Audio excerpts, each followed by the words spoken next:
প্রত্যেক মাসে 6 লক্ষ টাকা কারাকেন্দ্র থেকে আপনি হারাম খান। আমি সচক্ষে দেখেছি। আগামী 3 দিনের ভিতরে ডিসি সাহেবকে বলি, যদি মুন্সিগঞ্জ জেলখানার জেল সুপার বদরুল রশিদকে এখান থেকে তাড়িয়ে দেওয়া না হয়, তার ভাগ্য হবে হাসিনার মতো। ঠিক কিনা বলে পালাইলেন কেন বঙ্গবন্ধু কন্যা বলে? ঠিক কিনা? আমার ভাইরা কথাবার্তা পরিষ্কার। আওয়ামী লীগের রাজনীতি ছিল ইয়াজিদের রাজনীতি। আওয়ামী লীগের শাসন ছিল ফেরাউনের শাসন। আওয়ামী লীগের ধর্মচর্চা ছিল আবু জেহেলের মূর্তির ধর্মচর্চা। এই মূর্তির কারণে মিথ্যা মামলা দিয়ে আমাদেরকে জেল খাটিয়েছেন। আমি কারামুক্ত হওয়ার পরে চ্যালেঞ্জ দিয়েছিলাম যে 30 কিলোমিটার দূরে ছিলাম মুন্সিগঞ্জ শহরে। মুন্সিগঞ্জ সদর থানার ওসি আবু বকর রাত 2:30টায় মাহে রমজানে সেহরি খাওয়ার পূর্বে আমাকে যখন বিশাল বহর নিয়ে গ্রেফতার করতে গেলেন, নিজের পুলিশের উর্দি হাতে ভাবে ধরে বলেছিলেন, হুজুর এই পুলিশের পোশাকটা গায়ে রাখতে আর মনে চায় না কেন? 30 কিলোমিটার দূরে মাওয়ারুরে বিনতলিতে গন্ডগোল হলো। আমাদের রাহবর, আমাদের মুরব্বী, আমি প্রায় বলি মুন্সিগঞ্জের আহমদ শফি, মধুপুরের পিসাবুদুর 90 বছরের কাছে বয়স হুজুর গুলিবিদ্ধ হয়েছিলেন। ঠিক কিনা বলেন? এরপরের ইতিহাস আপনারা জানেন। সেখানে অনেকগুলি মিথ্যা মামলা হয়েছে। সেই মামলায় 30 কিলোমিটার দূরে হরতালের দিন 2021 সালে হেফাজতের হরতালে আমি মুন্সিগঞ্জ সদর থানার ওসি সহ ওই 9 নম্বর ওয়ার্ডে তার পুলিশের জন্য হলরুম খুলে দিলাম, পিএইচডি ভাতরুম খুলে দিলাম। দুপুর বেলা পুলিশ শেখ হাসিনার আমার পকেটের 600 টাকা দিয়ে তরমুজ কিনে আমি পুলিশকে খাওয়াই।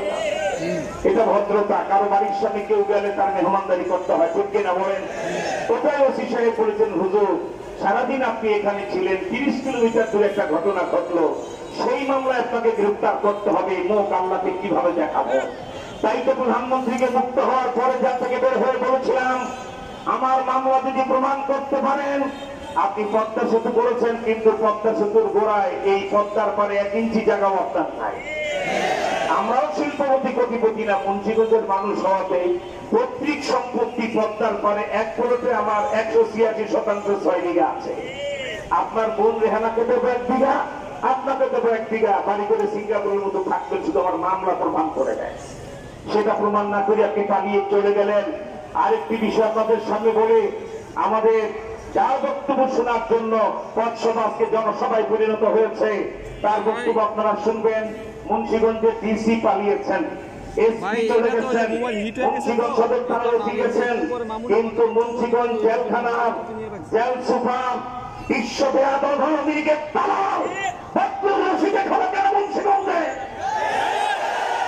প্রত্যেক মাসে 6 লক্ষ টাকা কারাকেন্দ্র থেকে আপনি হারাম খান। আমি সচক্ষে দেখেছি। আগামী 3 দিনের ভিতরে ডিসি সাহেবকে বলি, যদি মুন্সিগঞ্জ জেলখানার জেল সুপার বদরুল রশিদকে এখান থেকে তাড়িয়ে দেওয়া না হয়, তার ভাগ্য হবে হাসিনার মতো। ঠিক কিনা বলে? সুতরাং আপনি তাকে তাড়িয়ে দিয়ে নতুন আপনি জেল সুপার আনুন, আমরা স্বাগত জানাবো। শেষ কথা, ডিসি এসপি প্রশাসনকে বলবো, আমরা সর্বদলীয় মত বিনিময় সভা করেছি। বিএনপির শীর্ষ নেতা, মুন্সিগঞ্জের সেক্রেটারি, রাজপথের লড়াকু শরীফ রতন ভাই আছেন, জাতীয় পার্টি ছিল, জামাত ইসলাম ছিল, সর্বদলীয় বৈঠক করে আমরা সিদ্ধান্ত নিয়েছি আমরা প্রশাসনকে সহযোগিতা করব। চাঁদাবাজ, দুর্নীতিবাজ, খুনি, অপরাধীদেরকে শক্ত হাতে ধরতে হবে। ঠিক কিনা বলেন? সুতরাং আপনারা এই উদ্যোগ গ্রহণ করেন, আমরা সর্বদলীয় ভাবে সহযোগিতা করব। খোদা হাফেজ। বাংলাদেশ জিন্দাবাদ, পীর মাশায়েখ জিন্দাবাদ, বাংলাদেশের মসজিদ মাদ্রাসা জিন্দাবাদ, সর্বদলীয় ঐক্য জিন্দাবাদ, আওয়ামী দুঃশাসন আর তার দোসররা বিপাকটা।